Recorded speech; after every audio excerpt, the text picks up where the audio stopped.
سوچا کہ شاید توجہ نہیں کی، وہ دوسری جانب ہوا جدھر سرکار نے رخ کیا، سرکار نے پھر رخ کیا۔ اب اسے یہ پتہ نہ چلا کہ سبب کیا ناراضی۔ اس نے صحابہ کرام سے پوچھا کہ حضور مجھ سے ناراض ہیں، اس طرح محسوس ہوتا ہے، اس کی وجہ کیا ہے؟ تو صحابہ کرام نے کہا کہ ہو سکتا ہے کہ آپ کے ہاتھ میں یہ سونے کی انگوٹھی ہے، تو حضور علیہ السلام نے منع فرمایا کہ مال کے لیے زینت جائز نہیں، سونا جائز نہیں۔ چاندی بھی اس کی بھی مقدار رکھی ہے کہ چاندی کی اگر انگوٹھی پہنی تو 4.5 ماشے سے کچھ کام ہو، اگر 2 پہنے گا تو شریعت اجازت نہیں دیتی۔ عورت کے لیے 10 پہنے، کتنی مرضی پہنے، عورت کے لیے زینت جائز ہے۔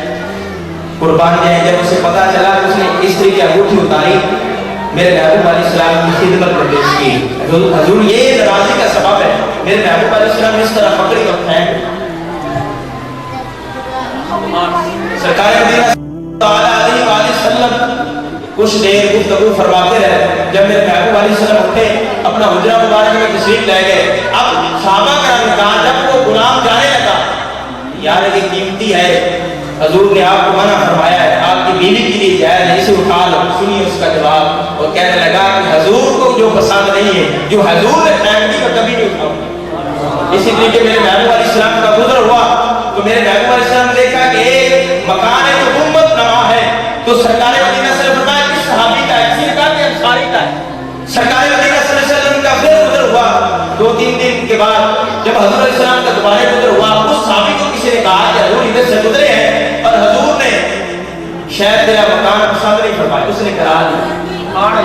جب حضور کا گزر ہوا تو میرے محبوب علیہ السلام نے فرمایا کہ یہاں تو مکان تھا، جب اسے بلایا گیا، اب سنیے اس کا جواب سنیے۔ حضور نے فرمایا میں پرسوں سے گزرا تھا، یہاں مکان تھا۔ اس نے عرض کی کہ حضور میں نے سنا تھا کہ آپ کو پسند نہیں۔ اب سوچیں کہ ہمارا وہ کون سا عمل ہے جو حضور کو پسند نہیں، وہ سب بدل دیں، اپنی زندگی کو رسول اللہ صلی اللہ علیہ وسلم کی اطاعت میں گزاریں، یہ دنیا میں بہتر ہو جائے گی، اللہ تعالیٰ کی بارگاہ میں دعا ہے کہ اللہ تعالیٰ عمل کی توفیق عطا فرمائے۔ وآخر دعوانا الحمدللہ رب العالمین۔